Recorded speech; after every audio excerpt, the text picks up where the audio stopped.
Hello guys, welcome back to the one shot series of chemistry. तो last class में हम लोगों ने थर्मोडायनामिक्स डिस्कस किया था और आज की क्लास में हम लोग डिस्कस करेंगे एटॉमिक स्ट्रक्चर। तो जैसा कि हम सबको मालूम है, एटॉमिक स्ट्रक्चर में हम स्ट्रक्चर ऑफ एटम को पढ़ने की कोशिश करते हैं। ठीक है, सबसे पहले मैं एक बात क्लियर कर दूँ। जो भी हम थेरीज़ पढ़ते हैं या आज के लेक्चर में जो भी थेरीज़ हम पढ़ेंगे, उस सब से इलेक्ट्रॉन का स्ट्रक्चर बताने की कोशिश की जाती है। क्या की जाती है? कोशिश। क्योंकि इन सब थेरी से पॉसिबिलिटी निकली गई है। ठीक है, अभी तक के एग्जैक्ट स्ट्रक्चर जो है, कोई भी एटॉमिक स्ट्रक्चर, वो डिफाइन नहीं किया गया है। क्योंकि भाई कोई भी ऐसा माइक्रोस्कोप हमारे पास नहीं है जिसको लगाया, झांका और एटम के अंदर, मतलब लगाया और एटम के अंदर झांका और देखा और बता दिया। ठीक है, ऐसा कुछ भी नहीं है। तो इसके वजह से जो भी थेरीज हम पढ़ते हैं वो सिर्फ और सिर्फ एटम को डिस्क्राइब करने की कोशिश करते हैं, वो एक्चुअल स्ट्रक्चर नहीं बताते हैं। ठीक है, अब इसी से ही हम लोग शुरू करते हैं। तो एटम के बारे में हम सबको पता है कुछ बेसिक सी बातें। जैसे सबसे पहले एटम के अंदर एक पार्ट होता है जिसको हम लोग बोलते हैं न्यूक्लियस। क्या बोलते हैं? न्यूक्लियस। और दूसरा पार्ट होता है जिसको हम लोग बोलते हैं ऑर्बिट्स। ठीक है, या शेल, जो भी बोल सकते हो आप। अब इस न्यूक्लियस के अंदर दो चीज़ें होती है, एक होता है न्यूट्रॉन और एक होता है प्रोटॉन। ठीक है, और ऑर्बिट्स के अराउंड इलेक्ट्रॉन क्या करते हैं, वो क्या करते हैं, रिवॉल्व करते हैं। ठीक है, ये इतना बारे में हम सबको पता है। और इन्हीं चीज़ को ही अगर मैं बोलूँ तो इन दोनों तीनों चीज़ों को हम लोग बोलते हैं सब एटॉमिक पार्टिकल। क्या बोलते हैं? सब एटॉमिक पार्टिकल। ठीक है, तो देखो कहानी शुरू होती है डल्टन चचा से। लेकिन डल्टन चचा की कहानी आप बहुत पहले पढ़ चुके हैं क्लास 10th में भी, और इसके साथ साथ आप मोल कंसेप्ट में भी पढ़ लिए होंगे। ठीक है, तो हम लोग डायरेक्ट स्टार्ट करते हैं डिस्कवरी ऑफ सब एटॉमिक पार्टिकल। क्योंकि एक लेक्चर में पूरा चैप्टर डिस्कस करना है, तो ज़्यादा पॉइंट को फोकस ना करके हम सिर्फ उन्हीं बातों को फोकस करेंगे जहाँ से क्वेश्चन बनने के चांसेस होते हैं। ठीक है, तो सबसे पहले अगर मैं बात करूँ डिस्कवरी ऑफ इलेक्ट्रॉन्स की। ठीक है, सबसे पहला टॉपिक है अपना डिस्कवरी ऑफ इलेक्ट्रॉन। ठीक, डिस्कवरी ऑफ इलेक्ट्रॉन। तो ये किसने किया था? ये चाचा हमारे थे जो करने वाले थे, वो थे थॉमसन, जे जे थॉमसन। ठीक है, कौन थे? जे जे थॉमसन। अब देखो चाचा ने किस तरीके से किया था। तो इसको किया था इन्होंने कैथोड रे एक्सपेरिमेंट से। अब देखो कैथोड रे एक्सपेरिमेंट कैसे होता है। एक ग्लासी ट्यूब होती है और इस ट्यूब में दो इलेक्ट्रोड उन्होंने लगा दिया। एक का नाम दे दिया कैथोड और एक का नाम दे दिया एनोड। अब इसको क्या कर दिया, हाई वोल्टेज बैटरी से कनेक्ट कर दिया। कौन सी? High voltage. मतलब वोल्टेज की अगर हम बात करें तो लगभग लगभग वोल्टेज जो होता है वो 10,000 के से ज़्यादा होता है। वोल्टेज अगर मैं यहाँ पे प्रॉपर लिख दूँ तो वोल्ट जो होगा यहाँ पे कितना होगा, 10,000 के से ज़्यादा होगा। और ये जो इलेक्ट्रॉन, ये जो ग्लासी ट्यूब होती है ना, ग्लास की ट्यूब होती है, इसको वेरी लो प्रेशर पे रखा जाता है। किस पे रखा जाता है? वेरी लो प्रेशर पे। तो ये पॉइंट है अपना कैथोड। क्या है? कैथोड। और ये क्या था? अपना एनोड। ठीक है, तो इन्होंने क्या किया, यहाँ से जब हाई वोल्टेज प्रोवाइड किया एकदम लो प्रेशर पे, तो क्या हुआ, इन्होंने ऑब्जर्व किया कि भाई कुछ रेज हैं जो कैथोड से एनोड की तरफ जा रही हैं। किसकी तरफ? कैथोड से एनोड की तरफ जा रही हैं। तो भाई एनोड पे होता है पॉजिटिव चार्ज, तो यहाँ पे ये जो कैथोड की रेज हैं उसमें नेगेटिव चार्ज होता था। तो ये क्या होने लगी, एनोड की तरफ अट्रैक्ट होने लगी। क्या होने लगी? एनोड की तरफ अट्रैक्ट। सर अब ये हमको दिखा कैसे? तो इन्होंने यहाँ पे लगा दिया एक स्क्रीन। क्या लगा दिया? स्क्रीन, जो होती है ZNS की। किसकी होती है? जिंक सल्फाइड की कास्टिंग कर दी। और वो क्या बोलते हैं हम लोग को वहाँ पे कि भाई कैथोड रे आ रही है, उसका बम्बार्डमेंट हो रहा है, वो हमको ऑब्जर्व हुआ। अब ये जो ZNS की स्क्रीन होती है ना, ये ZNS की जो स्क्रीन होती है ये होती है फॉस्फोरेसेंट। ठीक है, फॉस्फोरो फॉस्फोरोसेंट स्क्रीन होती है। ठीक है, अब देखो फॉस्फोरेसेंट स्क्रीन जो होती है ना, उस पर जब कभी भी कोई भी चीज़ बम्बार्ड करता है तब वो ग्लो करती है। ठीक है, अब देखो यहाँ पे ही अगर मैं बात करूँ तो कैथोड रेज जो हम लोग को मिली है, इनकी कुछ प्रॉपर्टीज़ होती हैं। जैसे सबसे पहले अगर मैं बात करूँ कैथोड रेज की बात करें तो वो इनविजिबल होती है। क्या होती है? इनविजिबल होती है। दूसरा, ये सिर्फ और सिर्फ स्ट्रेट डायरेक्शन में ट्रैवल करती है। कहाँ पे ट्रैवल करती है? स्ट्रेट डायरेक्शन में ट्रैवल करती हैं। इसके अलावा अभी मैंने बताया कि इसके अंदर क्या होता है, नेगेटिव चार्ज होता है। क्या होता है? Negative charge. इसके अलावा भाई अगर नेगेटिव चार्ज है, क्या है? नेगेटिव चार्ज, तो इसी नेगेटिव चार्ज को आगे जाके नाम दिया गया, बोला गया कि भाई इसको बोलते हैं नेगेट्रॉन। ठीक है, नेगेट्रॉन। अब देखो, अब इलेक्ट्रॉन ये ही है, ये पता ऐसे नहीं लगा, ये पता लगा भाई इसके स्पेसिफिक चार्ज से। किससे पता चला? Specific charge. अब सर स्पेसिफिक चार्ज क्या होता है? तो E/m रेशो जो होता है, कौन सा रेशो? E/m रेशो, उसको ही बोलते हैं अपन स्पेसिफिक चार्ज। स्पेसिफिक चार्ज, ठीक है, स्पेसिफिक चार्ज, इससे पता लगा। सर इससे भी कैसे पता चला कि भाई कैथोड के पास जो कैथोड रेज होती है वो उसके पास एक स्पेसिफिक मास है, ये कैसे पता चला? तो भाई ये पता करने के लिए क्या किया गया था, साइंटिस्टों ने ही यहाँ पे क्या लगा दिया, एक व्हील लगा दिया, तो भाई वो डेविएट करने लग गई। और दूसरा फिर इसी को ही इलेक्ट्रिक और मैग्नेटिक फील्ड रखा गया, तो जब इलेक्ट्रिक फील्ड रखा गया तो इसकी जो डेविएशन थी, मतलब ऊपर की तरफ मान लेते हैं यहाँ पे इलेक्ट्रिक फील्ड लगा दी, तो इसकी जो इलेक्ट्रिक फील्ड की वजह से इसकी डेविएशन लेट से यहाँ पे हुई। और सेम ऐसे ही यहाँ पे क्या किया गया, मैग्नेट भी लगा दिया गया, लेट सपोज यहाँ पे नॉर्थ है और यहाँ पे क्या है, साउथ है, ठीक है, तो इसकी डेविएशन यहाँ पे होने लगी, ये मैग्नेटिक फील्ड। तो कुछ इस तरीके से दोनों को एक साथ बैलेंस किया गया कि दोनों कटआउट होके यहाँ पे सामने ही आए। तो इससे क्या पता चलता है कि भाई इसके पास चार्ज है। और सेम ऐसे ही जो फैन पिन व्हील लगा, मतलब यहाँ पे एक छोटा सा पंखा लगा दिए, तो उस पंखे के ब्लेड पे क्या होने लगा, धीरे धीरे धीरे धीरे आके पार्टिकल्स जमा होने लग गए, तो वो उसकी स्पीड क्या हो गई, थोड़ी सी कम हो गई। तो इससे ये पता चला कि भाई इसके पास थोड़ा बहुत मास भी होता है, क्या होता है, मास भी होता है, ठीक है। अब देखो स्पेसिफिक चार्ज रेशो की अगर मैं बात करूँगा तो यहाँ पे जो E/m रेशो होता है, क्या होता है, E/m रेशो होता है इलेक्ट्रॉन का, वो अपने पास आता है 1.6 इंटू 10⁻⁻19, सॉरी ये तो मैं चार्ज लिख दिया, ये होता है 1.75 इंटू 10⁻11 कूलम पर केजी, ठीक है। ये अपने पास E/m रेशो होता है किसका, इलेक्ट्रॉन का, ठीक है। अब देखो इसी से ही हम लोग को यहाँ से ये निकला कैसे, तो भाई ये निकलता है अपना मिलिकन ऑयल ड्रॉप एक्सपेरिमेंट से। किससे, मिलिकन ऑयल ड्रॉप एक्सपेरिमेंट। पढ़ना नहीं है, बस अपने को नाम याद रखना है कि जो चार्ज और मास वगैरह निकाला गया चार्ज और इलेक्ट्रॉन निकाला गया, चार्ज और मास निकाला गया, और उसके साथ साथ स्पेसिफिक चार्ज निकाला गया, वो कहाँ से निकाला गया, तो वो मिलिकन ऑयल ड्रॉप एक्सपेरिमेंट से निकाला गया। और यहीं से ही पता चला कि भाई इलेक्ट्रॉन के ऊपर जो चार्ज होता है, चार्ज जो होता है इलेक्ट्रॉन के ऊपर वो कितना होता है, तो वो होता है अपने पास 1.6 इंटू 10⁻⁻19 कूलम, ठीक है। और सेम ऐसे ही अगर मैं मास की बात कर लूँ तो मास होता है अपने पास इसका 9.1 इंटू 10⁻31 kg, ठीक है, कितना, -31 kg। एक मिनट कलर चेंज कर लेता हूँ, ये वाला बहुत, ठीक है, ये ठीक है, ठीक। अब देखो इसी से ही अगर हम लोग आगे बढ़ते हैं तो इसके बाद डिस्कवरी ऑफ प्रोटॉन हुई, क्या हुई, discovery of proton, discovery of proton. देखो प्रोटॉन को किस तरीके से डिस्कवर किया गया, तो सेम जैसे कैथोड रे एक्सपेरिमेंट से नेगेटिव चार्ज का पता लगाया गया, सेम वैसे ही एनोड रे एक्सपेरिमेंट से क्या किया गया कि भाई इससे हम लोगों इससे प्रोटॉन का पता लगाया गया, एनोड रे एक्सपेरिमेंट, ठीक है, एनोड रे एक्सपेरिमेंट। जे सेम ऐसे ही पूरा ट्यूब ऐसे ही रखा, यहाँ पे कैथोड लगा दिया, यहाँ पे क्या लगा दिया, कैथोड लगा दिया, और यहाँ पे क्या लगा दिया, एनोड। पूरा सेटअप क्या था, पूरा का पूरा सेम था। हाई वोल्टेज यहाँ पे बैटरी अटैच कर दी, ठीक, और यहाँ पे से एनोड रे को ट्रैवल कराया गया, किसको ट्रैवल कराया गया, एनोड रे को। तो यहाँ पे क्या हुआ कि भाई यहाँ पे इलेक्ट्रॉन्स जो है ना, इलेक्ट्रॉन्स निकल गए, क्या निकल गए, जैसे अगर मैं बात करूँ हाई वोल्टेज में, तो इलेक्ट्रॉन क्या होगा, एनोड पे अटैच हो जाएगा, तो जिसकी वजह से क्या होता है, H2 की ही अगर हम लोग बात कर लें तो H2 क्या 2H+ बनाएगा, साथ में 2 इलेक्ट्रॉन्स, तो इलेक्ट्रॉन्स तो यहीं पे ऐड हो जाएंगे। लेकिन ये जो पॉजिटिव चार्ज होंगे, ये पॉजिटिव चार्ज क्या होंगे, इस तरफ आके अट्रैक्ट होने लगेंगे, और इस तरफ जब आके अट्रैक्ट होने लगेंगे तो पता क्या चला भाई कि एटम के अंदर एक पॉजिटिव चार्ज भी होता है, क्या होता है, एटम के अंदर एक पॉजिटिव चार्ज। तो सेम ऐसे ही जैसे हम लोग बात करें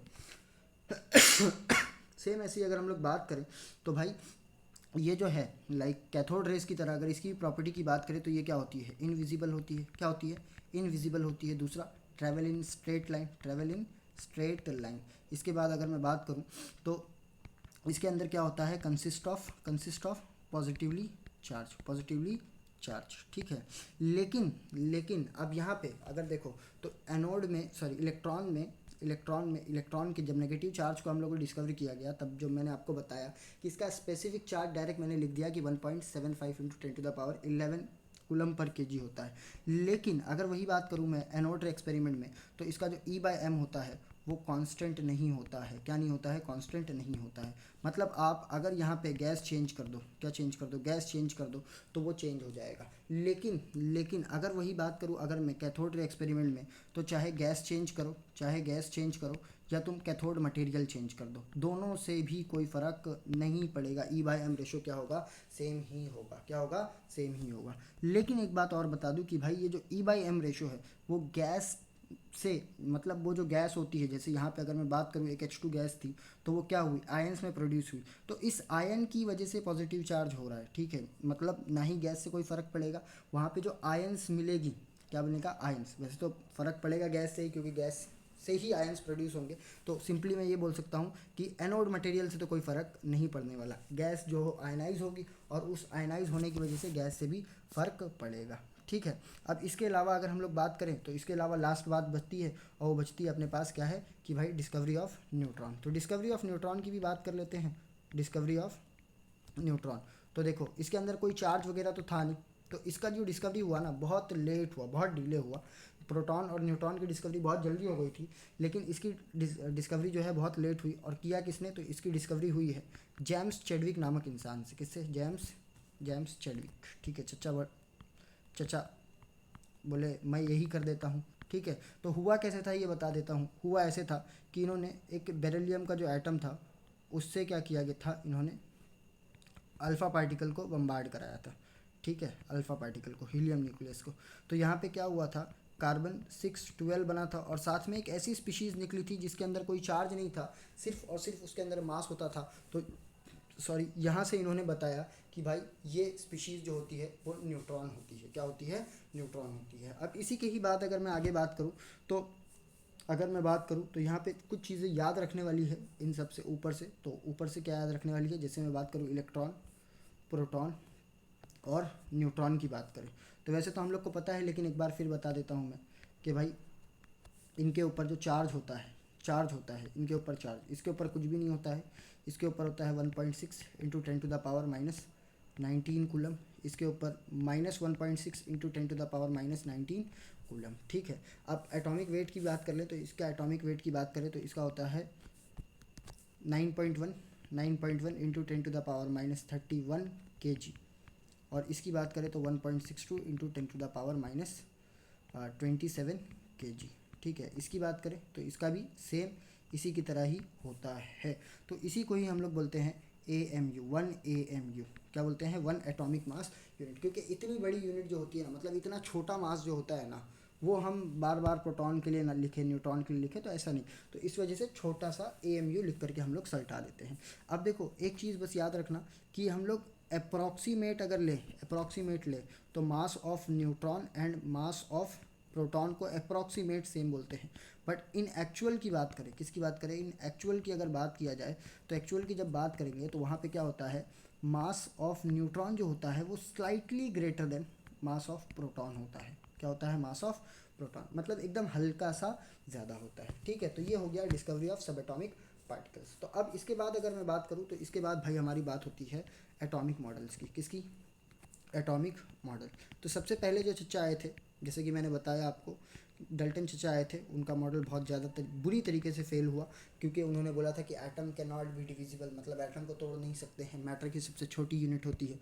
लेकिन भाई उसके बाद डिस्कवरी ऑफ सब एटॉमिक पार्टिकल्स हुई और बताया गया कि भाई एटम से भी छोटी कोई चीज़ होती है। तो हम लोग उसकी बात ना डिस्कस करके हम लोग सीधा हम लोग आते हैं हमारे एटॉमिक मॉडल, जिसको हम लोग बोलते हैं थॉमसन, ठीक है, थॉमसन के एटॉमिक मॉडल पे, ठीक।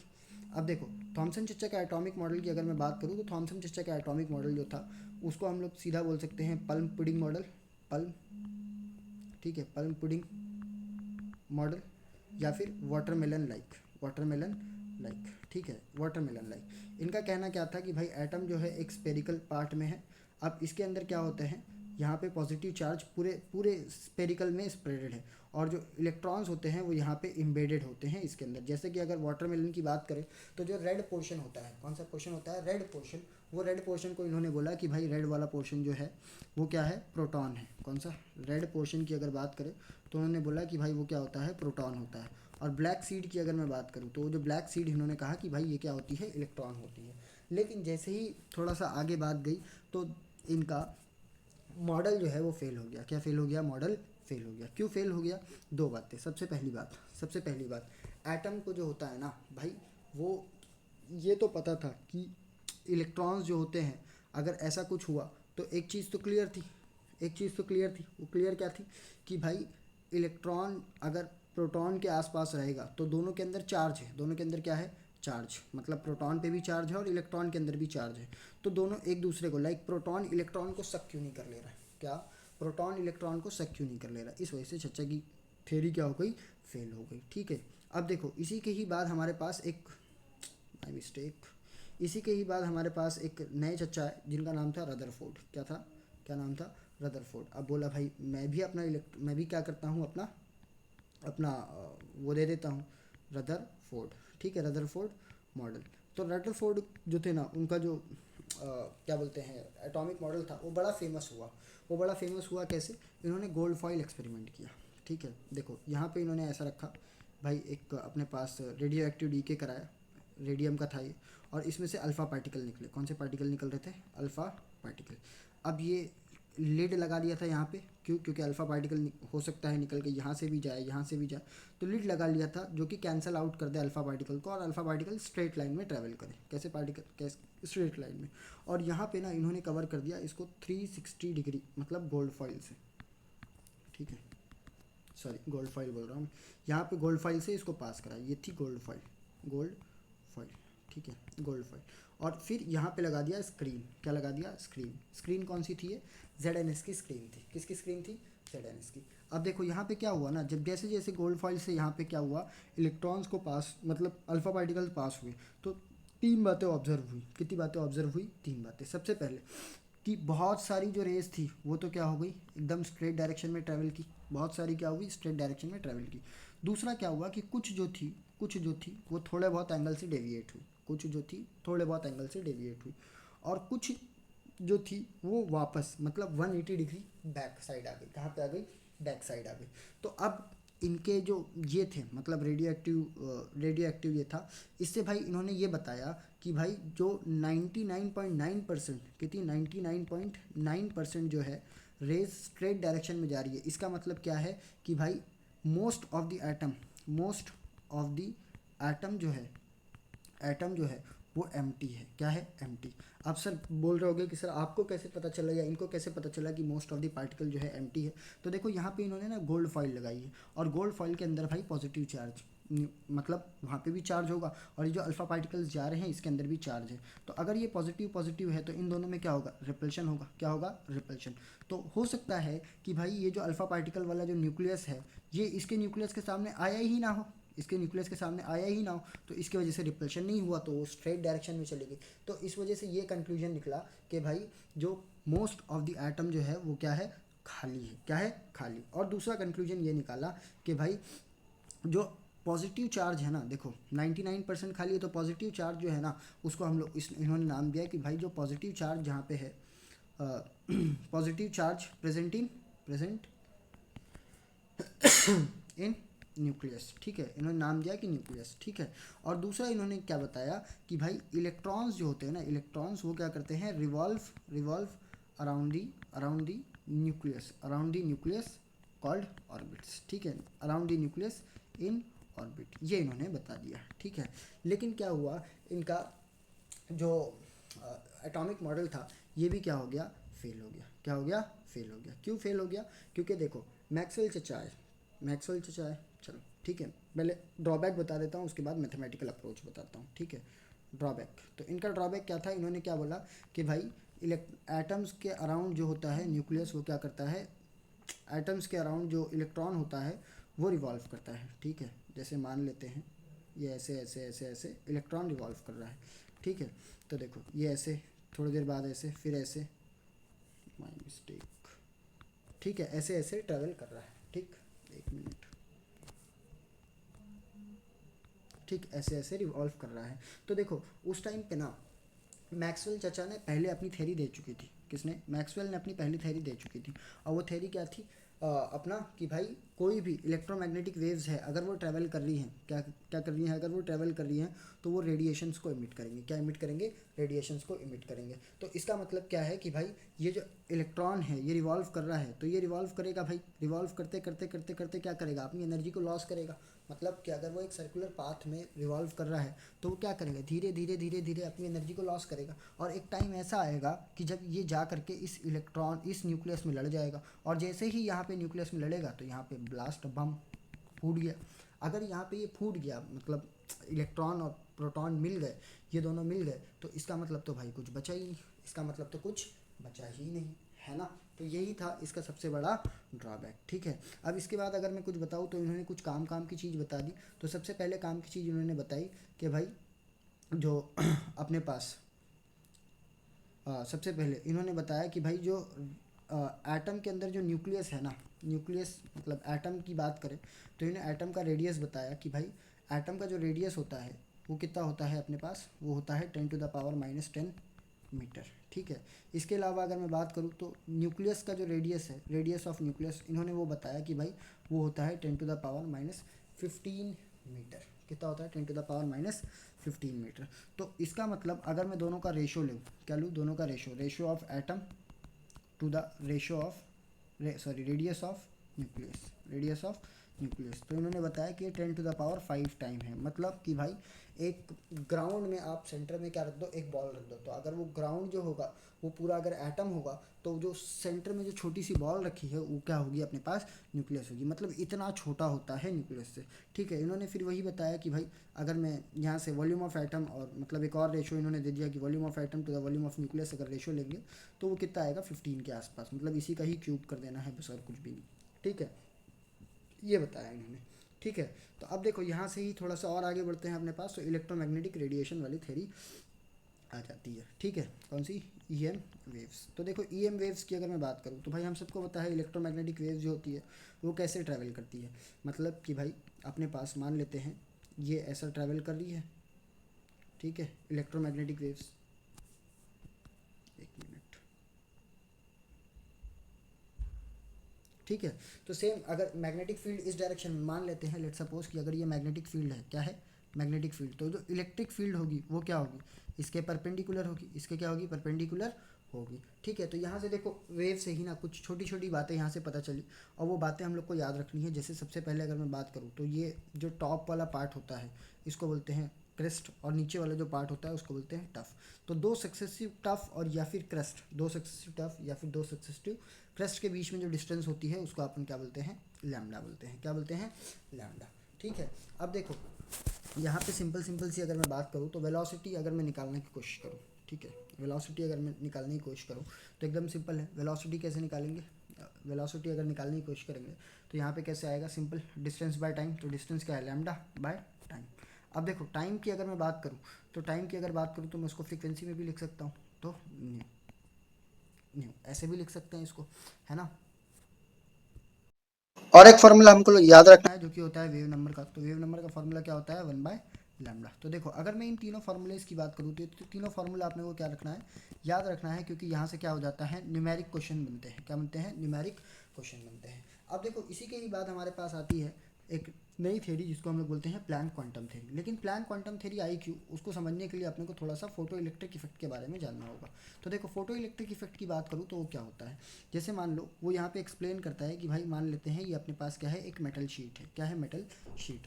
अब मान लेता हूँ फॉर एग्जांपल कि अपने पास दो लाइट आ रही है, मतलब दो सोर्स है, एक सोर्स 1 है, ये अपने पास क्या है, एक सोर्स 1, और ये अपने पास सोर्स 2 है। मान लेते हैं इसकी फ्रीक्वेंसी, पर्टिकुलर फ्रीक्वेंसी 1 है और इसकी फ्रीक्वेंसी 2 है, और यहाँ पे जब ये इंसिडेंट हुई इस पे तो यहाँ पे क्या हुआ, एक ही इलेक्ट्रॉन निकला भाई। लेकिन लाइट का सोर्स तो दो है, मतलब दो इंसिडेंट रेज हुई यहाँ पे, तो इलेक्ट्रॉन एक ही क्यों निकला।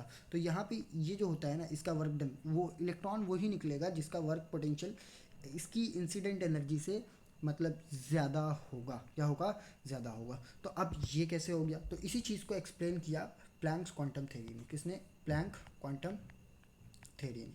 तो प्लैंक क्वांटम थ्योरी की अगर मैं बात करूँ तो ये एकदम सिंपल सी बात को फॉलो करते थे कि भाई मान लेते हैं कोई भी एक बॉडी है, बॉडी 1 से बॉडी 2 पे अगर मेरे को एनर्जी का ट्रांसफॉर्मेशन करना है तो ये एक डायरेक्ट नहीं पास होगी, तो ये एक छोटे छोटे पैकेट्स में पास होती है। इसी पैकेट्स को उन्होंने नाम दिया कि भाई ये एक होते हैं क्वांटम, क्वांटा, या फिर इसी को ही बोला जाता है फोटॉन्स। क्या बोला जाता है, फोटॉन्स। तो अब इस फोटॉन की जो एनर्जी होगी ना, इन्होंने बताया कि इस फोटॉन की जो एनर्जी होगी वो डायरेक्टली प्रोपोर्शनल होगी फ्रीक्वेंसी की। किसकी, फ्रीक्वेंसी की, जिसको हम लोग देखते हैं। तो भाई यहाँ पे प्रोपोर्शनैलिटी साइन अगर हटाएंगे तो एक कांस्टेंट बीच में आएगा जिसको बोलते हैं एच, ठीक है। ये एच क्या होता है, तो ये एच है प्लैंक्स कांस्टेंट। अगर मैं इसी को ही न्यू को अगर सॉल्व करूँ तो भाई देखो सी क्या होता है, सी होता है लैम्डा इंटू न्यू।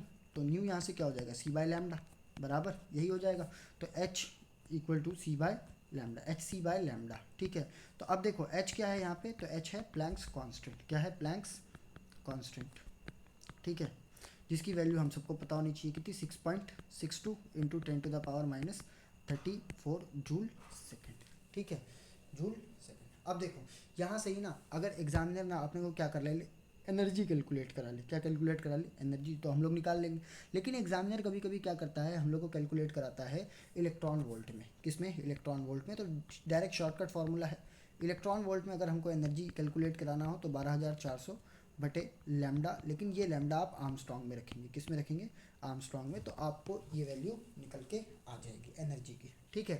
अब देखो यहीं से ही अगर हम लोग आगे बढ़ते हैं तो अब अपने पास एक नई थ्योरी आ जाती है जो कि अब तक की एक सक्सेस थ्योरी मानी जाएगी, जो अब हम पढ़ने वाले हैं, जो कि है अपने पास बोर की थ्योरी, किसकी theory, bore atomic model, bore atomic theory या फिर बोर का एटॉमिक मॉडल सिंपल से बोल सकते हैं अपन, ठीक है। तो देखो ये अलग अलग पॉस्टुलेट्स इन्होंने दिए थे, तो वो पॉस्टुलेट्स की मैं कंक्लूजन की बात करता हूँ डायरेक्ट। जैसे सबसे पहले इन्होंने बता दिया कि भाई मेरी जो थ्योरी है सिर्फ और सिर्फ only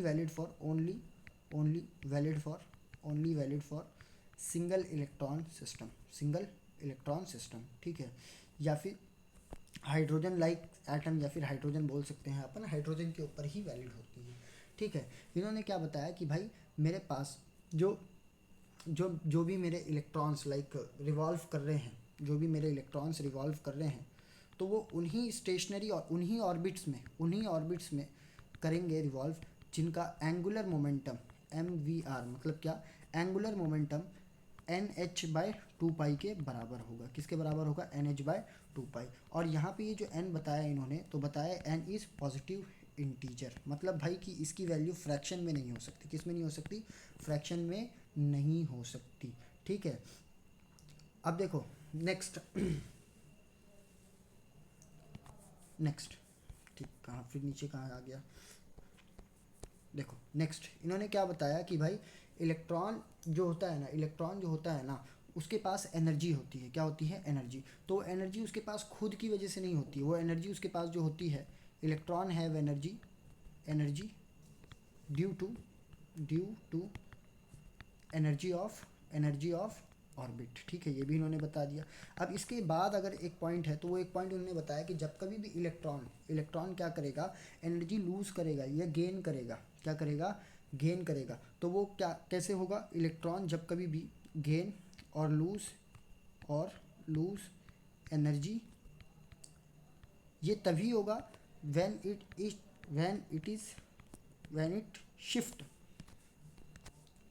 shift from one orbit to another. अब देखो एनर्जी गेन कब होगी, लूज़ कब होगी, ये अभी आगे पता चल जाएगा, लेकिन इलेक्ट्रॉन एनर्जी अपनी तभी चेंज करेगा जब क्या बोलते हैं यहाँ पे से मतलब एक ऑर्बिट से दूसरे ऑर्बिट में जाएगा। तो देखो इन्होंने क्या बताया कि भाई इलेक्ट्रॉन जो है मान लेते हैं न्यूक्लियस के अराउंड रिवॉल्व करता है एक स्पेसिफिक ऑर्बिट में, जिसका angular momentum MVR equal to NH by 2 pi के बराबर है, ठीक है। इसके अलावा इन्होंने बताया कि भाई ये जो इलेक्ट्रॉन रिवॉल्व कर रहा है इसके पास ये न्यूक्लियस की को फोर्स ऑफ अट्रैक्शन लगती है, और इसी फोर्स ऑफ अट्रैक्शन को हम लोग बोलते हैं कोलम्बिक फोर्स ऑफ अट्रैक्शन, जो कि होती है KQ1। यहाँ पे अगर मैं लिख दूँ FE इलेक्ट्रोस्टैटिक फोर्स या कोलम्बिक फोर्स, तो ये क्या है, KQ1 Q2 bye R square के बराबर होगी, ये किसके बराबर होगी, KQ1 Q2 bye R square. अब इन्होंने बताया कि इसी फोर्स को बैलेंस आउट करने के लिए जो इलेक्ट्रॉन रिवॉल्व कर रहा है यहाँ पे ही एक सेंट्रीपिटल फोर्स लगती है, जिसको ये जो कोलम्बिक फोर्स को बैलेंस करती है। तो FC क्या है, MV स्क्वायर बाय R। तो ये दोनों क्या है, इक्वल है, इन्होंने ये भी बता दिया था, ठीक है। अब देखो ये तो हो गई इनकी थ्योरी। अब इन थ्योरी से ना कुछ बातें निकल करके आई थी, जो बातें हमको याद रखनी है, तो वो बातें मैं डायरेक्ट लिख दे रहा हूँ। सबसे पहले इसका रेडियस, तो रेडियस अपने को इनका ध्यान रखना है कि जब कभी भी इनकी बात आई तो इनका न्यूमेरिकल हमको कैलकुलेट करने को आ सकता है। तो रेडियस की बात करें तो इनका डायरेक्ट फार्मूला मैं आपको बता दे रहा हूँ। For nth orbit RN equal to 0.529 n square by Z, 0.529 by N square by Z. ठीक है, दूसरा इनका अपने को दे दिया जाता है कभी कभी वेलोसिटी कैलकुलेट करने के लिए। तो वेलोसिटी की बात करें तो वो भी अपने को पता होना चाहिए कि कैसे कैलकुलेट करेंगे। तो वो होता है 2.18 into 10⁻6 Z by N metre पर सेकेंड। ठीक है, अब देखो यहाँ पे से तीसरी पॉइंट अपने को दे देता है कभी कभी सरकमफेरेंस कैलकुलेट करने के लिए। ठीक है, क्योंकि सर्कुलर ऑर्बिट है तो सरकमफेरेंस कैलकुलेट करा सकता है। तो अपने को सरकमफेरेंस पता है क्या होता है, 2πr, है ना। तो सरकमफेरेंस क्या है, 2πrn। आर की वैल्यू ऊपर से निकालो, 0.529 वहाँ से निकालना और यहाँ पे सब्स्टिट्यूट कर देना, कोई दिक्कत नहीं है। ठीक है, अब एग्जामिनर कभी कभी अपने को क्या करा लेगा, टाइम पीरियड कैलकुलेट करा लेगा। क्या कैलकुलेट करा देगा, टाइम पीरियड। ठीक है, तो टाइम पीरियड का फॉर्मूला सिंपल से देखो, अगर निकालेंगे अपन तो क्या है, velocity equal to distance by time होता है। तो टाइम क्या हो जाएगा, time equal to velocity by distance. Distance क्या है, 2πr। ठीक है, 2πr। तो यहाँ से देखो इस वैल्यू को जब आप सॉल्व करोगे ना तो एक रिलेशन निकल के आएगा कि भाई टी जो होता है वो डायरेक्टली प्रोपोर्शनल होता है एन के डिवाइड और इन्वर्सली प्रोपोर्शनल होता है जेड स्क्वायर के। मतलब time period is directly proportional to number of orbit divide by charge on proton. ठीक है, अब यहीं से ही देखो फ्रीक्वेंसी भी अपने पास आती है। तो फ्रीक्वेंसी को आप क्या करेंगे, इसी का ही उल्टा कर लेंगे। तो फ्रीक्वेंसी इज इक्वल्स टू, या frequency is directly proportional to Z square by N cube. ठीक है, ये इससे आप निकाल लेंगे। अब देखो नेक्स्ट अपने पास जो है वो है अपने पास कि एनर्जी निकालना। क्या निकालना, एनर्जी। तो एनर्जी के लिए भाई देखो रिलेशन अपने पास डायरेक्ट मैं बता देता हूँ आपको। Energy equal to -13.6 into Z square by N square. ये होता है, क्या होता है, -13.6 Z square by N square. ये लेकिन इलेक्ट्रॉन वोल्ट में होता है। किस में होता है, इलेक्ट्रॉन वोल्ट में। लेकिन अगर एग्जामिनर आपको क्या करे, जूल में कैलकुलेट कर दे तो सिंपल से 2.18 into 10⁻18 Z square by N square. अब देखो ये सारे जो फॉर्मूले हैं ना अभी तक के ऊपर जो जितना भी मैंने पढ़ाया उसमें से क्वेश्चन आए या ना आए उस बात की कोई गारंटी नहीं। लेकिन ये जो इतना हिस्सा यहाँ पे लिखा है रेडियस से लेकर के एनर्जी तक के 100% है। नीट में देखा गया है एवरेज यहाँ से एक क्वेश्चन तो पूछा जाता ही जाता है। तो ध्यान रखना भाई, इन फॉर्मूले को याद रखना। डायरेक्ट फॉर्मूले से क्वेश्चन आ जाएगा, आप इजीली सॉल्व कर लोगे। आप क्या कर लोगे, इजीली सॉल्व कर लोगे। ठीक है, अब देखो क्या होता है कि इन्होंने बताया था जो लास्ट पॉइंट कि एटम क्या करेगा, एटम के अंदर जो इलेक्ट्रॉन है उसके पास एक स्पेसिफिक एनर्जी होती है। और वो एनर्जी तभी गेन होती है या लूज होती है जब इलेक्ट्रॉन क्या करता है, एक जगह से दूसरी जगह पे मतलब ट्रैवल करता है, ये जंप करता है, सिंपल से मैं ऐसे बोल सकूँ। तो इन्होंने क्या निकाला भाई, हाइड्रोजन स्पेक्ट्रम के हाइड्रोजन का स्पेक्ट्रम ऑब्जर्व किया और इन्होंने एनर्जी बताई, एनर्जी लेवल्स बताए हाइड्रोजन के लिए। किसके लिए, हाइड्रोजन के लिए। देखो सबसे पहले अगर मैं हाइड्रोजन एटम की बात करूँ, किसकी बात करूँ, हाइड्रोजन एटम की। तो इन्होंने बताया कि भाई ये अपने पास फर्स्ट ऑर्बिट है, ये अपने पास सेकंड है, ये अपने पास थर्ड है, ये अपने पास फोर्थ है और ये अपने पास फिफ्थ है। ठीक है, ये n equal to 1, n equal to 2, n equal to 3, n equal to 4, n equal to 5। तो देखो अगर हाइड्रोजन एटम की बात हो रही है तो z तो 1 ही हो गया, z कितना हो गया 1। तो E की value equal to -13.6 Z square 1 divide by N square electron volt. तो इसको जब आप सॉल्व करोगे तो यहाँ पे अलग अलग इसका आपको वैल्यू मिलेगा। तो सबसे पहले बात करें फर्स्ट ऑर्बिट की, तो फर्स्ट ऑर्बिट की वैल्यू जो आती है वो आती है अपने पास -13.6 इलेक्ट्रॉन वोल्ट। ठीक है, सारी वैल्यूज़ इलेक्ट्रॉन वोल्ट में ही होगी। दूसरी अपने पास आती है जो कि आती है -3.4 इलेक्ट्रॉन वोल्ट। तीसरी आती है अपने पास -1.15 चौथी आएगी अपने पास -0.85 इलेक्ट्रॉन वोल्ट और पांचवी अपने पास आती है -0.54 इलेक्ट्रॉन वोल्ट। तो देखो नेगेटिव में जैसे जैसे आप ऊपर से नीचे आ रहे हो, मतलब यहाँ से जैसे जैसे आप नीचे आ रहे हो तो आप एक चीज़ देख रहे हो, एनर्जी डिक्रीज़ कर रही है। और एनर्जी डिक्रीज़ कर रही है इसका मतलब कि भाई जो फर्स्ट ऑर्बिट है अपने पास, कौन सी orbit, first orbit, n equal to 1, यहाँ पे -30.6 जो इसकी एनर्जी है, इसका मतलब इलेक्ट्रॉन यहाँ पे रहना पसंद करेगा क्योंकि भाई सबसे ज़्यादा जो स्ट्रॉन्गेस्ट एनर्जी जो होती, सॉरी मिनिमम जो एनर्जी होती है एटम या इलेक्ट्रॉन सबसे ज़्यादा स्टेबल वहीं होता है, बराबर, ये अपने को पता है। अब देखो अब क्या होता है कि भाई इमिशन या एब्जॉर्प्शन कब बोलते हैं, तो मान लेते हैं फॉर एग्जांपल ये दो लाइन में मान लेता हूँ। ठीक है, एक क्या है हाइयर एनर्जी पे है, क्या है हाइयर एनर्जी, और एक क्या है अपने पास लोअर एनर्जी। ठीक है, क्योंकि नीचे वाला लोअर है ऊपर वाला हाइयर। तो जब कभी भी मान लेते हैं एक पार्टिकल यहाँ से इधर पे जाएगा और एक पार्टिकल यहाँ पे से यहाँ पे आएगा। ठीक है, तो जब कभी भी लोअर एनर्जी से हाइयर एनर्जी पे जा रहा है तो ये क्या करेगा, एब्जॉर्ब करेगा, एनर्जी को क्या करेगा, एब्जॉर्ब करेगा। तो यहाँ पे जो स्पेक्ट्रम ऑब्जर्व होगा इसको बोलते हैं एब्जॉर्प्शन स्पेक्ट्रम, ठीक है, एब्जॉर्प्शन स्पेक्ट्रम। और जब कभी भी ऊपर वाला एनर्जी हाइयर एनर्जी से लोअर एनर्जी पे आ रहा है तो इसको अपन बोलते हैं इमिशन स्पेक्ट्रम। कौन सा स्पेक्ट्रम? इमिशन स्पेक्ट्रम बोलते हैं इसको, ठीक है। अब देखो जब कभी भी ये आ रहा है यहाँ पे, तो यहाँ पे ये डायरेक्ट नहीं आएगा ये छोटे छोटे पार्ट में आता है ना। तो वहाँ पे अपने को number of spectral line calculate करनी होती है। क्या कैलकुलेट करनी होती है? Number of spectral lines. तो नंबर ऑफ स्पेक्ट्रल लाइंस की अगर बात करूँ तो अपने पास अपने सिंपल फार्मूला है, वो है अपने पास delta n into delta n plus 1/2, delta n into delta n plus 1/2, ये अपने पास कर सकते हैं अपन इससे, ठीक है। अब देखो अपने पास ना जो अलग अलग रीजन है उसका ना अपने पास लाइक जो फर्स्ट है, सेकंड है, थर्ड है, फोर्थ है, इसको ना अपन नाम दिया गया, अपन ने नहीं नाम दिया, मतलब बहुत अच्छा नहीं नाम दिया है। तो बता देता हूँ सबसे पहले आपको कि ये अपने पास ये वाला जो है, जब कभी भी n की वैल्यू 1 होती है तो उसको बोलते हैं लाइमन सीरीज़। मतलब लाइमन सीरीज़ मतलब ऊपर वाला अगर 5 है, ये 5 से अगर ये फर्स्ट पे आ रहा है तो इसको बोलेंगे लाइमन सीरीज़, ठीक है। ये भी अगर यहाँ पे यहाँ आ रहा है लाइमन सीरीज़ है ये अपनी, ये ठीक है, ये भी यहीं माय मिस्टेक, ठीक है। ये क्या है अपने पास? ये अपने पास है लाइमन सीरीज़। कौन सी? Lyman series. अगर वो फर्स्ट ऑर्बिट में या फर्स्ट n = 1 में अगर वो आ रहा है तो उसको बोलेंगे अपन लाइमन सीरीज़। और ये जो सीरीज़ होती है लाइमन सीरीज़, ये होती है यूवी रेंज में। कौन से रेंज में? यूवी रेंज में, ठीक है। सेम ऐसी अगर मैं बात करूँ, अगर n5 से 2 पे आ रहा है, किस पे आ रहा है? n5 से अगर 2 पे आ रहा है, यहाँ से यहाँ, यहाँ से यहाँ, या फिर यहाँ से यहाँ, ठीक है, तो इसको अपन बोलते हैं बाल्मर सीरीज़। कौन series? Balmer series. Balmer series जो होती है ये अपनी होती है विजिबल रीजन में। कौन से रीजन में? विजिबल रीजन में। सेम ऐसे ही अगर 4 से 3 पे आ रहा हो या 5 से 3 पे आ रहा हो, ठीक है, तो इसको बोलते हैं पाश्चियन सीरीज़। कौन सीरीज़? पाश्चियन सीरीज़। तो पाश्चियन सीरीज़ जो होती है ये अपनी होती है इंफ्रारेड रीजन में। इसके ऊपर जितनी भी सीरीज़ है वो सारी की सारी इंफ्रारेड रीजन में होती है। पाश्चियन के बाद अपने पास आती है ब्रैकेट सीरीज़, जो 4 से 5 में या 6 से 5 में आ रही होगी, तो ये क्या होती है? ब्रैकेट सीरीज़, ठीक है। और जब कभी भी जो 6 से नीचे में आ रही है तो उसको बोलते हैं पी फंड बोलते हैं। क्या बोलते हैं? पी फंड सीरीज़ बोलते हैं। हाइड्रोजन के लिए जनरली हम लोग जो स्पेक्ट्रा देखते हैं वो इसी फॉर्मेट में अपने पास आता है। अब देखो कुछ क्वेश्चंस अपने को हो सकता है डायरेक्टली पूछ ले। क्या पूछ ले? डायरेक्ट पूछ ले। तो देखो सबसे पहले अपने को पूछ लेगा कि भाई फर्स्ट लाइन,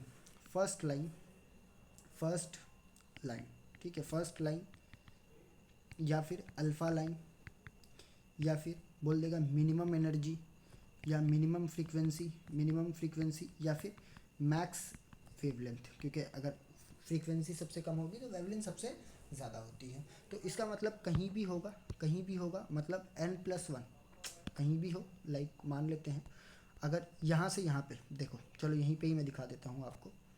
अरे यार इस पे तो ज़्यादा लिख दिया मैंने, चलो यहाँ नहीं, यहाँ लिख के दिखा देता हूँ। मान लेते हैं अपने पास ये अपने पास 2 है, ठीक है, 2 में कंसीडर कर लेता हूँ, 3 कर लेते हैं। इसकी एनर्जी फर्स्ट वाला n = 1 था, ये n = 2 है, ये n = 3 है, और ये अपने पास n = 4 है। इसकी एनर्जी अपने पास कितनी थी? -13.6, ठीक है, -13.6। अब इस वाले की एनर्जी अपने पास कितनी है? -3.4।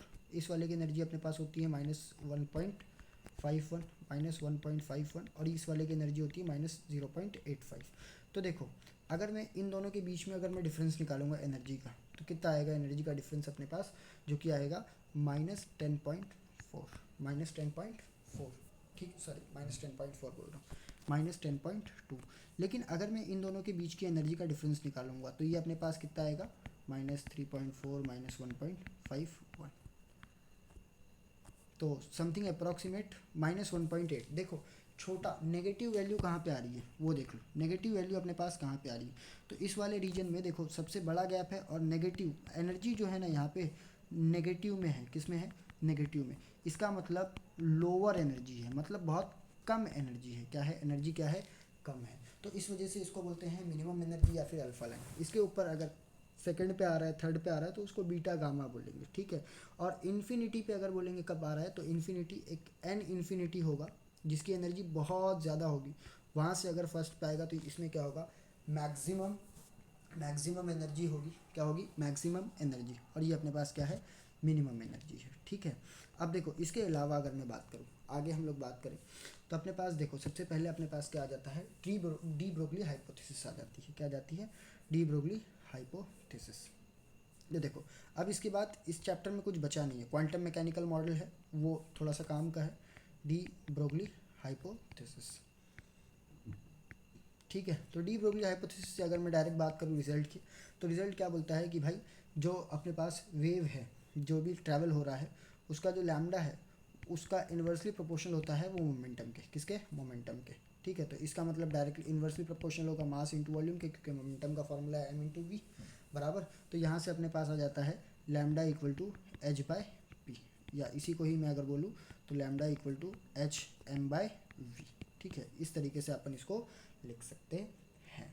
ठीक है, तो अपने पास नेक्स्ट है हाइजेनबर्ग अनसर्टिनिटी प्रिंसिपल। तो सबसे पहले बता दूं कि ये for applicable only for microscopic microscopic object. अगर और इसमें आगे अगर हम लोग बात करें तो एक बात बता देता हूँ कि भाई ये सिंपल सी बात बताता है कि कोई भी एक चीज़ का, कोई भी एक ऑब्जेक्ट का एग्जैक्ट पोजीशन या एग्जैक्ट मोमेंटम सेम टाइम पे आप नहीं बता सकते हो। तो इसका फॉर्मूला अगर हम लोग देखेंगे तो delta h is greater than और equal to H by 4 pi. ठीक है, delta x into delta p मतलब अपने पास position into momentum is greater than और equal to H by 4 pi. ठीक है, इसी को ही अगर मैं आगे सॉल्व करूँगा तो यहाँ से अगर अपन मोमेंटम को चेंज करना चाहे तो delta x into m into delta v equal to और greater than h by 4 pi होना चाहिए। ये अपने पास de Broglie Heisenberg uncertainty principle है। ठीक है, तो देखो अब इसके बाद अपने पास लास्ट मॉडल है इस टॉपिक का, जो कि है quantum mechanical model. Quantum mechanical model की अगर मैं बात करूं तो भाई देखो यहाँ से ना अपने को ज़्यादा नीट में जेई प्रॉस्पेक्टस से ये इंपॉर्टेंट है, लेकिन नीट में उतना ज़्यादा यहाँ से क्वेश्चन नहीं बनता है। तो अपने को देखो कुछ चीज़ें यहाँ से याद करनी है, डायरेक्ट मैं बता देता हूँ। सबसे पहले अपने को याद होनी चाहिए श्रोडिंगर इक्वेशन। कौन सी equation? Schrodinger equation. Schrodinger equation की अगर मैं बात करूँ तो अपने पास क्या है श्रोडिंगर इक्वेशन, जो कि होती है second derivative of D psi T square X square plus D double derivative of D X in Y square plus D psi square upon D Z square plus 8 pi square by M upon H square to E minus V wave function equal to 0। ठीक है, equal to 0 होता है, यहाँ पे जगह कम पड़ गई तो यहाँ लिख दिया। ठीक है, ये अपने पास होता है। और जब आप इसको सॉल्व करेंगे, क्या करेंगे, सॉल्व करेंगे माइनस इन्फिनिटी से प्लस इन्फिनिटी के बीच में, तो आपके पास वैल्यू आएगी 1। ठीक है, ठीक है, इसको जब आप सॉल्व करेंगे तो उसके पास वैल्यू आपके पास आएगी 1। और यहाँ से अगर मैं बात करूँ तो देखो 3 जो इम्पॉर्टेंट बातें हैं वो मैं आपको बता देता हूँ। ठीक है, सबसे पहले अगर मैं बात करूँ साई क्या है, तो साई होता है wave function of electron, wave function of electron होता है ये। ठीक है, साई स्क्वायर की बात करें तो साई स्क्वायर क्या है, प्रोबेबिलिटी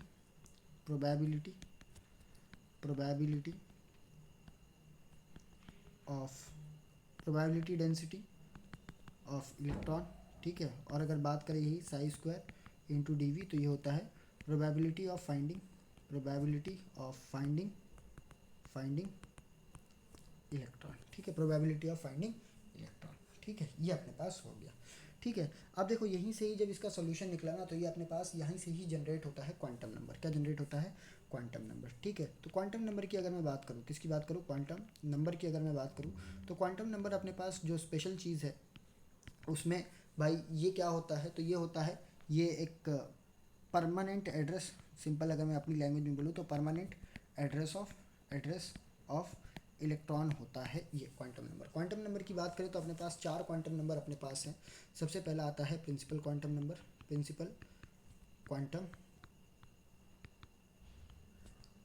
ठीक है, प्रिंसिपल क्वांटम नंबर। इसके बाद अगर मैं बात करूँ तो इसके बाद अपने पास होता है अजीमुथल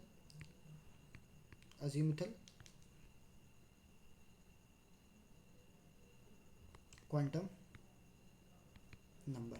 ठीक है, इसके बाद अगर हम लोग बात करें तो थर्ड अपने पास होता है मैग्नेटिक क्वांटम नंबर, और लास्ट वाला अपने पास होता है फोर्थ, जो कि होता है स्पिन क्वांटम नंबर। ठीक है, स्पिन क्वांटम नंबर। इसको क्यों छोड़ दिए, फिर इसको भी पूरा कर देते हैं। ठीक, देखो रिप्रेजेंटेशन की बात करें तो सबके रिप्रेजेंटेशन बता देता हूँ मैं। ठीक है इसका रिप्रेजेंटेशन अपने पास n से होता है, इसका l से होता है, इसका m से होता है और इसका s से होता है। ठीक है, अब देखो इस सब में बात कर देते हैं। तो देखो सबसे पहले अगर मैं प्रिंसिपल क्वांटम नंबर की बात करूँ तो प्रिंसिपल क्वांटम नंबर अपने पास जो होता है principal quantum number, principal quantum number, तो इसकी बात करें अपने पास तो ये अपने को बताता है टेल्स अबाउट, ये अपने को बताता है शेल के बारे में। किसके बारे में? शेल या फिर ऑर्बिट के बारे में। ठीक है, अब देखो इसके अलावा ऑर्बिट की भाई अपने को पता है कुछ चीज़ें अपने को पता है, ऑर्बिट की एनर्जी पता है, बोर ऑर्बिट से निकाल सकते हैं, ऑर्बिट की अपने पास रेडियस है, बोर ऑर्बिट से हम लोग निकाल सकते हैं। ठीक है, इसके अलावा भाई एक फार्मूला है यहाँ पे नंबर ऑफ इलेक्ट्रॉन का कि पर्टिकुलर ऑर्बिट में नंबर ऑफ इलेक्ट्रॉन का, तो अपने को पता होना चाहिए, मतलब अनुबंध पता ही होता है जो कि होता है 2n²। ठीक है, when n is number of orbit. ठीक है, अब इसके बाद अगर मैं बात करूँ तो अपने पास नेक्स्ट है जो कि होता है azimuthal quantum number. Azimuthal quantum number की बात करूँ तो देखो ये बताता है अपने को शेप के बारे में। किसके बारे में बताता है? ये शेप के बारे में, shape and number of subshell. ठीक है, shape and number of subshell. तो इसकी वैल्यू कैसे निकालेंगे? तो भाई एल की जो वैल्यू निकलती है वो निकलती है n-1 पे। कहाँ पे निकलती है? n-1 पे। ठीक है, तो जैसे अगर मैं बात करूँ n = 1 हुआ तो एल की वैल्यू क्या आ जाएगी? इसके लिए 0 आ जाएगी। सेम n = अगर 2 हुआ तो एल की वैल्यू अपने पास आ जाएगी 1। सेम ऐसे ही 3, l = 2 सॉरी, और l = 3 आ जाएगा। ठीक है, तो अगर देखो यहाँ पे n = 1 ज़ीरो आया तो इसका मतलब ऐसे है, यहाँ पे क्या है? एस भी है साथ में पी भी है क्योंकि 0 1। ठीक है, यहाँ पे एस भी है, पी भी है और डी भी है। ठीक है, इसमें एस पी डी एफ, क्योंकि एल की वैल्यू 0 1 इसके अंदर है ना भाई। फिर ऐसे ही 2 में 0 भी है, 1 भी है, 2 भी है, और 0 है, 1 है, 3 है, ऐसा। तो इसकी वजह से यहाँ पे क्या है? एस पी डी एफ चारों है। ठीक है, अब इसके अलावा देखो एग्जामिनर ना अपने को यहाँ पे कभी कभी सॉरी एंगुलर मोमेंटम पूछ लेता है। क्या पूछ लेता है? एंगुलर मोमेंटम पूछ लेता है। तो अपने को सिंपल से उसका फार्मूला पता होना चाहिए, angular momentum of any orbit. ठीक है, एनी ऑर्बिटल सबशेल अपने को पूछ ले। ठीक है, तो कैसे निकालेंगे उसको? अपने को l × l+1 × h/2π। एल की वैल्यू अपने को पता है, एस का अगर जैसे फॉर एग्जांपल पूछ ले तो एल की वैल्यू 0 रख के लिख दो। ठीक है, वैसे ही अगर पी का पूछे तो पी के लिए 1 रख के अपने सॉल्व कर सकते हैं इसको। ठीक है, देखो ये यहाँ पे प्रेजेंट होता है, लेकिन अगर मैं बात करूँ, अगर अपने को कोई बोल दे कि एल की वैल्यू, तो फॉर एस के लिए एल वैल्यूज़ जो होती है फॉर एस के लिए वो जो होती है 0 होती है, पी के लिए 1 होती है, डी के लिए 2 होती है और एफ के लिए 3 होती है। ये याद रखना, वरना ये नहीं कि हर जगह एस भी होता है, यहाँ पी भी होता है, ऐसा नहीं है। उसके अंदर है, लेकिन वैल्यूज़ जो है वो एस के लिए 0, पी के लिए 1, डी के लिए 2 और एफ के लिए 3 होती है। ठीक है, अब इसके बाद अगर अपन मैग्नेटिक क्वांटम नंबर की बात करें तो मैग्नेटिक क्वांटम नंबर। ठीक है, मैग्नेटिक क्वांटम नंबर की बात करें तो ये अपने को बताता है ओरिएंटेशन के बारे में। किसके बारे में? Orientation of orbital in subshell. ठीक है, इसकी वैल्यू अगर अपन निकालना चाहे तो इसकी वैल्यू -L2 + L तक जाती है। कहाँ से? -L2 + L तक। जैसे अगर मैं S के लिए बात करूँ, किसके लिए बात करूँ? S के लिए, तो L की वैल्यू अपने पास कितनी होती है? 0। तो M की वैल्यू क्या होगी? 1 हो जाएगी। कितनी हो जाएगी? 1। अगर ये 1 है तो इसका मतलब एक सबशेल में अपने पास 2 इलेक्ट्रॉन रह सकते हैं। सेम ऐसी P की बात करें 1 होता है तो तो अगर m की वैल्यू निकाले तो यहाँ पे कितना? -1 0 +1, तो टोटल कितनी आ गई? 3 वैल्यू आ गई अपने पास। कितनी वैल्यू आ गई? 3। तो मतलब यहाँ पे इसके अंदर 6 इलेक्ट्रॉन रह सकते हैं। ठीक है, सेम ऐसे डी की बात करें 2 तो -2 फिर -1 फिर 0 फिर +1 फिर उसके बाद +2, तो टोटल कितना? 5। ठीक है, 5 के लिए 10 इलेक्ट्रॉन यहाँ रह सकते हैं। सेम ऐसे ही एफ़ की बात करेंगे तो 3, और यहाँ पे वैल्यू में डायरेक्ट लिख रहा हूँ 7 आएगी, तो इसके अंदर 14 इलेक्ट्रॉन्स रह सकते हैं। कितने इलेक्ट्रॉन्स रह सकते हैं? 14 इलेक्ट्रॉन्स। ठीक है, अब देखो नेक्स्ट अगर बात करें तो spin quantum number, spin quantum number. तो स्पिन क्वांटम नंबर की अगर मैं बात करूँ, स्पिन क्वांटम नंबर, तो स्पिन क्वांटम नंबर सिंपल से अपने को बताता है rotation of electron in in its own axis, अपनी खुद की एक्सिस पे इलेक्ट्रॉन किस तरीके से रोटेट करता है। तो भाई देखो दो तरीके होते हैं, एक प्लस हाफ और एक माइनस हाफ, मतलब रिप्रेजेंटेशन का तरीका बता रहा हूँ सिंपल। प्लस हाफ का मतलब हो सकता है कि ये क्लॉकवाइज हो, ठीक है, और हो सकता है कि ये माइनस हाफ का मतलब एंटी क्लॉकवाइज हो, वो अपने ऊपर है। आप माइनस हाफ को एंटी क्लॉकवाइज समझे या क्लॉकवाइज समझे, वो अपने ऊपर है, ठीक है। एग्जामिनर कभी कभी यहाँ पे स्पिन एंगुलर मोमेंटम भी कैलकुलेट करा लेता है, स्पिन एंगुलर मोमेंटम। तो उसका फार्मूला अपने पास क्या है, तो उसका फार्मूला भी अपने पास है, जो कि सिंपल क्या है, वो root of s into s plus one into h by two pi, ठीक है, एच बाय टू पाई, ये ध्यान रखना, ठीक है। अब देखो जो क्वांटम नंबर आप पढ़े हो, तो क्वांटम नंबर का अपने पास एप्लीकेशन क्या है भाई, इतने सारे जो क्वांटम नंबर पढ़ लिए उसका एप्लीकेशन क्या है। तो क्वांटम नंबर के एप्लीकेशन के लिए अगर मैं बात करूँ, तो एप्लीकेशन ऑफ क्वांटम नंबर 3 अपने पास एप्लीकेशन निकल के आते हैं। सबसे पहला आता है अफबाउ प्रिंसिपल, क्या आता है, अफबाउ प्रिंसिपल, ठीक है, अफबाउ प्रिंसिपल, ठीक है। अफबाउ प्रिंसिपल की बात करें तो ये बताता है कि इलेक्ट्रॉन्स की फिलिंग किस तरीके से होगी। तो भाई filling of electrons, feelings of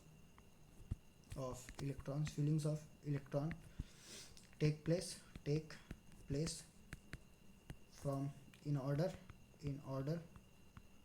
of increasing energy level, ठीक है। तो देखो अगर इसमें और अगर देखें तो अपने पास ये एक डायग्राम बनता है, 1s, फिर 2s, फिर 3s, फिर 4s, ठीक है, फिर 5s, फिर 6s, फिर 7s, ठीक है। यहाँ पे 2p, 3p, 4p, 5p, 6p, 7p ऐसे बनता है, पूरा नहीं बना रहा हूँ। यहाँ पे देखो इलेक्ट्रॉन्स ऐसे कट करते हैं, फिर तो यहाँ पे देखेंगे डायरेक्ट में लिखूँ तो सबसे पहले अपने पास 1s आता है, फिर उसके बाद 2s आता है, फिर उसके बाद 2p आता है, फिर 3s आता है, फिर 3p आता है, फिर 3d की जगह पे 4s आ जाता है, क्या जाता है, 4s, फिर इसके बाद आता है 3d, क्या आता है, 3d। तो देखो ये एनर्जी लेवल कैसे निकालते हैं, तो मैं बता देता हूँ। एनर्जी लेवल निकालने के लिए n+l लगाते हैं, जिसका n+l की वैल्यू कम होगी, क्या होगी, कम, उसका मतलब एनर्जी उसकी कम होगी। अगर n+l की वैल्यू सेम आ जाए, क्या आ जाए, सेम आ जाए, तो इसके लिए क्या लिखते हैं, n की वैल्यू अगर ज़्यादा है, अगर n की वैल्यू ज़्यादा है तो इसका मतलब एनर्जी ज़्यादा है, एनर्जी क्या है, ज़्यादा। इस तरीके से अपन निकाल सकते हैं, ठीक है। तो हंस रूल अगर बात करें तो इसके बाद नेक्स्ट जो एप्लीकेशन है वो अपने पास हंस रूल का है, किसका है, हंस रूल का। तो हंस रूल की अगर मैं बात करूँ तो हंस रूल अपने को बताता है पेयरिंग के बारे में, किसके बारे में, pairing of electron take place after each orbital get one unpaired electron. मतलब जैसे मान लो मेरे पास 4 इलेक्ट्रॉन्स की मेरे को फिलिंग करनी है पी ऑर्बिटल में, किसमें, पी ऑर्बिटल में। तो पी ऑर्बिटल में 3 अपने पास होते हैं, कितने होते हैं, 3। तो मैं ऐसे नहीं रख सकता हूँ 1 2 1 2, मतलब मैंने दो डायरेक्ट रख दिया, तो ये क्या है, गलत तरीका है। राइट वे क्या है कि पहले भाई अपने को सिंगल तीनों इलेक्ट्रॉन में रखना है, 1 1 1, इसके बाद पेयरिंग करनी है, ठीक है, ये अपना राइट तरीका है, ठीक है। अब नेक्स्ट देखो स्टेबिलिटी, इसके बारे में ही स्टेबिलिटी भी बताता है हंस रूल कि स्टेबिलिटी ऑफ ऑर्बिटल, जो कि सिंपल बताता है कि भाई अपने पास तीन फॉर्म जो है उसमें एटम जो होते हैं या ज़्यादा स्टेबल होते हैं। एक फॉर्म है अपने पास एम्प्टी स्टेट, अगर उस ऑर्बिटल में एम्प्टी हो, एक भी इलेक्ट्रॉन ना हो तो वो स्टेबल होता है। अगर उसमें हाफ फिल्ड हो जाए, क्या हो जाए, हाफ फिल्ड हो जाए, तो भी वो ज़्यादा स्टेबल हो जाता है। और अगर उसके अंदर फुल फिल्ड इलेक्ट्रॉन्स आ जाए जितने होने चाहिए, तो भी वो ज़्यादा इलेक्ट्रॉन मतलब वो स्टेबल हो जाता है, ठीक है।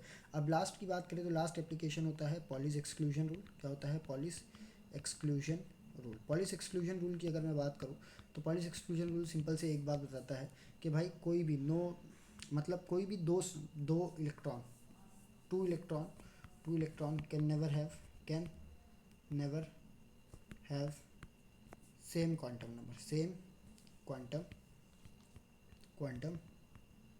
नंबर, ठीक है, सेम क्वांटम नंबर नहीं हो सकते उनके पास, ठीक है, ये अपने पास है, ठीक, ये अपने को बताता है, ठीक है।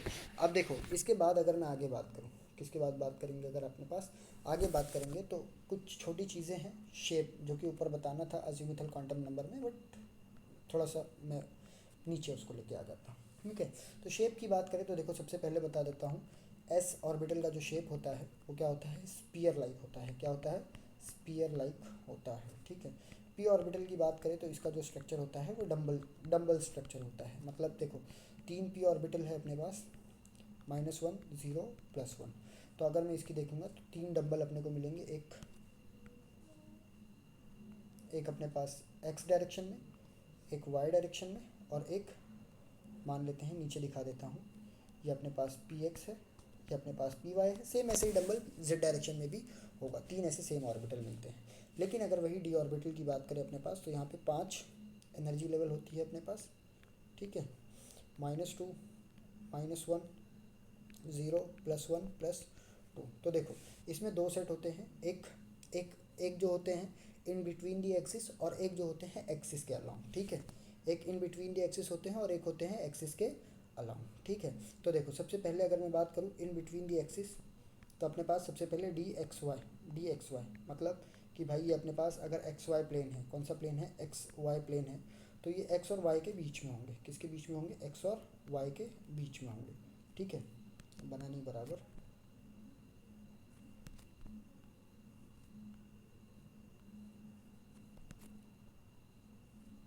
ठीक है, ये ऑर्बिटल क्या होंगे, एक्स वाई के बीच में होंगे। ऐसे अपने पास 3 होंगे, एक होगा वाई जेड होगा और एक होगा जेड एक्स। तो सेम ऐसे ही एक्स वाई जेड एक्स और वाई जेड। ठीक है, ये इनके बीच में होंगे। इसके अलावा दो जो एक्सिस के अलॉन्ग होंगे, एक होगा डी जेड स्क्वायर और एक होगा D X square minus Y square. तो देखो सबसे पहले डी जेड स्क्वायर की बात कर लेते हैं। तो जेड एक्सिस के अलॉन्ग मान लेते हैं, फॉर एग्जाम्पल ये अपने पास जेड एक्सिस है, कौन सी एक्सिस है, जेड, और ये वाई है। ठीक है, क्या है, वाई।